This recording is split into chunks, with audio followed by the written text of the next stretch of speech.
Вот почему собаки, подобные этой чихуахуа, по имени Бри, отчаянно нуждаются в любящей заботе ответственных владельцев домашних животных.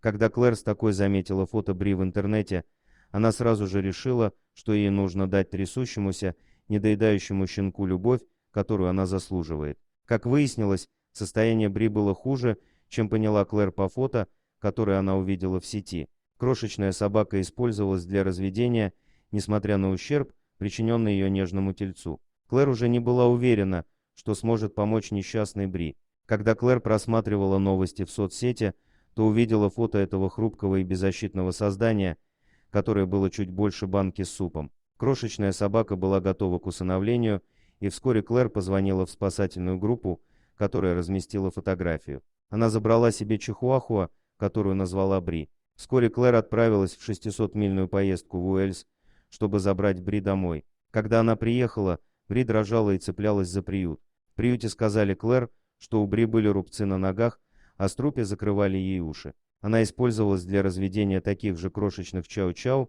и у нее было 2 помета. Ее крошечному телу пришлось пережить намного больше, чем она могла выдержать. Бри явно страдала от недоедания, и ей, скорее всего, не хватало еды, когда она жила у прежних владельцев.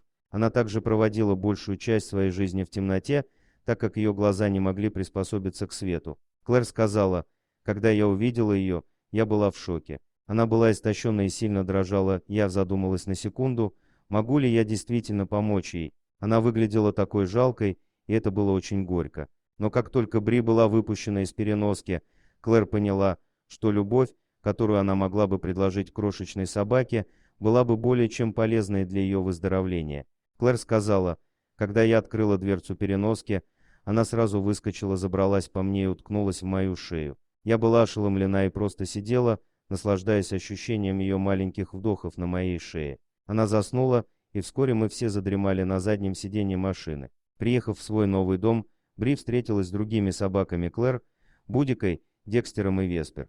Они стали настоящими друзьями. Клэр заметила, Веспер сразу же отправилась к Бри, словно Бри была ее щенком. Она сразу же села рядом с ней. Бри пошла бы всюду, где Веспер, и Веспер позволила бы ей что-нибудь сделать, даже поесть из ее миски. Клэр продолжала: «У Веспер даже была фантомная беременность всего через месяц после того, как я привезла Бри. Ветеринар сказал, что Бри вызвала гормональный всплеск у Веспер. И Веспер даже пыталась заставить Бри приложиться к своей груди. Со временем любовь, которую получила Бри, позволила ей стать настоящей личностью. Она делает забавные мелочи, когда хватает свои уши лапками, открывает пасть и очень громко кричит, как шимпанзе. Когда мы смеемся, это самая милая вещь, которую я когда-либо видела». У Бри все еще были проблемы со здоровьем из-за того, что пришлось пережить ее крошечному телу. Но она была слишком счастлива в своем новом доме, и ее уже не сильно беспокоила болезнь. Клэр сказала: «Она ведет себя,